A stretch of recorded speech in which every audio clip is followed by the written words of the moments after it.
Okey. Okey, cikgu nak tunjuk macam mana kita nak buat penyata kedudukan kewangan daripada persamaan. Ini kalau pelajar dah dapat jawapan Okey, dia sebenarnya simple sahaja. Okey, tapi ada pelajar dia memang tak tahu. So cikgu tunjuk macam mana cara kita nak buat akaun penyata kedudukan kewangan. Okey, yang pertama kita mesti buat format yang betul untuk soalan persamaan perakaunan ni. Selalunya kita akan buat dalam bentuk T lah. Okey, kita akan buat dalam bentuk T. Okey, so yang pertama kita kena masukkan nama perniagaan. Okey, so kita tengoklah kalau macam contoh soalan ini. Okey, nama perniagaan dia adalah A Muiz Enterprise. Okey, soalan ni cikgu nama perniagaan dia adalah A Muiz Enterprise. So kita ambil je soalan tu, nama perniagaan tersebut. Kemudian kita tengok soalan dia dah sebenarnya dah tulis dah. Pelajar kena buat apa tadi? Kena buat penyata kedudukan kewangan pada 31 Julai 2021. So sebenarnya kita salin sahaja. Okey, salin sahaja. Okey, so cikgu tunjuk. Okey, so pelajar tak boleh ambil mudah, tak nak buat. So buat juga. Okey, sebab kadang-kadang dalam soalan, dalam skema dia ada markah untuk tajuk ke atas ni. So salin saja A Muiz. Okey, so A Muiz Enterprise.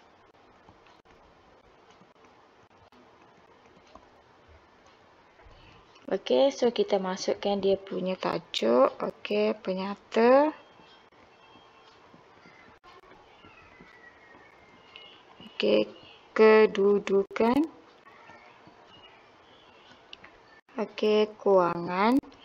Okey, pada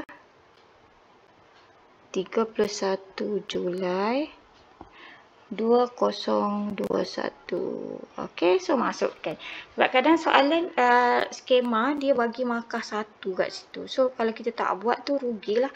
Okey, so apa kita nak masukkan? Kita ikut saja format Pelajar mesti masukkan ikut format yang betul, tak boleh terbalik, tunggang langgang tak boleh. So kita nak masukkan apa di dalam kita punya penyata kedudukan kewangan ni. Kita tengok apa kolom yang ada. Apa kolom yang ada di dalam persamaan perakaunan. Yang pertama dia ada perabot. So kita kena kenal perabot tu apa. Perabot tu ABS. So inventory AS. Akaun belum terima aset semasa lah. Okey, bank. Okey, aset semasa. Modal apa? Modal adalah equity. Akaun belum bayar dia adalah liability. Dan kat sini tulisnya untung bersih tetapi kita dapat negatif. Okey, so bila negatif ini adalah apa? Ini adalah rugi. Okey, so pelajar kena hati-hatilah. Okey, so kita akan masukkan kita akan masukkan dia punya aset bukan semasa dulu. Okey, so kita akan tulis aset. Okey, aset bukan semasa. Okey, so kita gariskan. So kita tengok dalam soalan tu ada apa. So dalam soalan ni dia ada perabot je. So kita tulis perabot. So kita nak ambil nilai, kita ambil nilai yang bawah. Nilai yang bawah itu 4735. So pelajar masukkan 4735. Okey, so kalau ada ABS yang lain ataupun aset bukan semasa yang lain, so pelajar cuma perlu masukkan sahaja. Okey, so yang seterusnya kita akan masukkan apa? Kita akan buat aset semasa. So kita tulis aset semasa. Okey, so gariskan. So kita tengok apa aset semasa yang ada. Okey, aset semasa yang ada dia ada perabot pula inventory. So tulis inventory. Okey, inventory berapa? 3080. Okey, kenapa cikgu tulis ke dalam sikit? Sebab dia ada beberapa inventory. Kita perlu jumlahkan dia. So yang seterusnya apa? Akaun belum terima. So pelajar perlu tulis penuh lah. Okey, akaun belum terima. So cikgu ni tak ada space. So saya tulis kecil sikit. So, akaun belum terima. Berapa nilai akaun belum terima cikgu kat situ? 670. So, saya masukkan 670. So, yang seterusnya saya punya aset semasa ada apa? Ada bank. So, terus masuk bank. Okey, kita tulis bank. So, bank saya ada berapa tadi?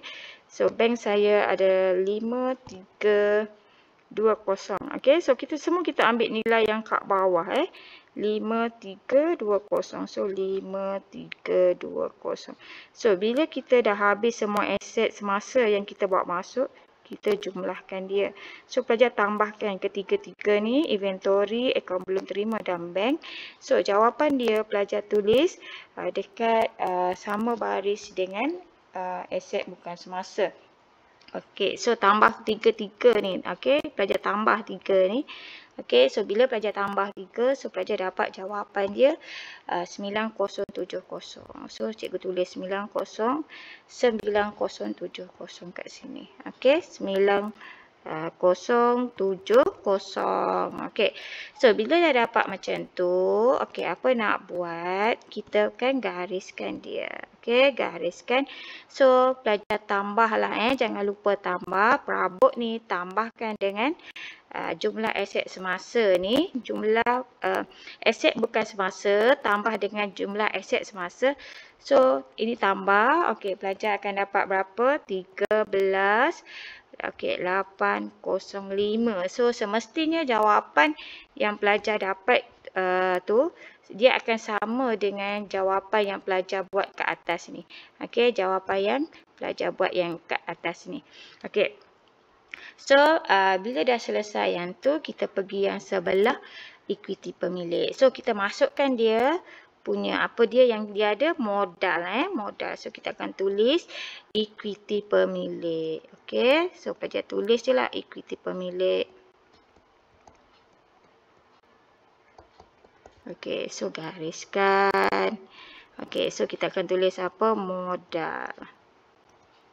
So, modal mana modal? Okey, so banyak sangat dah cikgu guna color warna. So, modal kita akan ambil yang okey, nampak cikgu highlightkan warna kuning tu. Okey, so kita ambil modal nilai tersebut. Okey, so modal tu nilai dia berapa? Okey, modal nilai dia 10035. Okey, kemudian kalau kita dapat untung, okey, dekat sini kalau kita dapat untung, nampak tak ya? Okey, yang ini kalau kita dapat untung, kita akan tambah. Okey, disebabkan kita dapat rugi, kita kena tolak tolak rugi bersih. So, pelajar mesti hati-hatilah. Okey, so tolak rugi bersih. So, kita akan tulis 380. So, pelajar tolakkan. So, bila tolak, kita dapat jawapan dia 9655. Okey, so bila dah tolak, okey, kemudian apa yang kita tengok ada dalam kita punya kotak persamaan tu, dia ada akaun belum bayar. Okey, akaun belum bayar. Akaun belum bayar itu apa? Itu adalah liability semasa. So, kita akan tulis kat sini, okey, kat bawah equity pemilik, kita akan masukkan liability semasa. So, senang sebenarnya ya pelajar, senang saja. So, ada apa? Akaun belum bayar. So, kita tulis akaun belum bayar. So, berapa nilai dia? So, ambil nilai yang kita dah kira penat-penat kat atas tu, 4170. So, kita tulis 4170. So, pelajar kena ingat, yang ini, persamaan ini dia mesti satu dalam satu barisan lah. Okey, so apa nak buat seterusnya? 9655 ini ditambahkan dengan liability semasa. So, pelajar tambah, pelajar dapat jawapan dia 13. Okey, 805. So, semestinya jawapan dia mesti sama dengan yang ke atas ni. Okey, so pelajar nampak ini. Okey, sama dengan yang sebelah ekuiti pemilik. So, pelajar akan dapat markah penuh lah. Okey, so pelajar akan dapat markah penuh. Okey, so macam itu sahaja. Selalunya soalan dia memang package lah. Kalau ada persamaan perekonan, kotak persamaan, dia mesti ada lah penyata kedudukan kewangan. Okey, so cikgu harap pelajar boleh buat soalan persamaan perekonan. Terima kasih. Jumpa lagi bersama Cikgu Nik. Okey.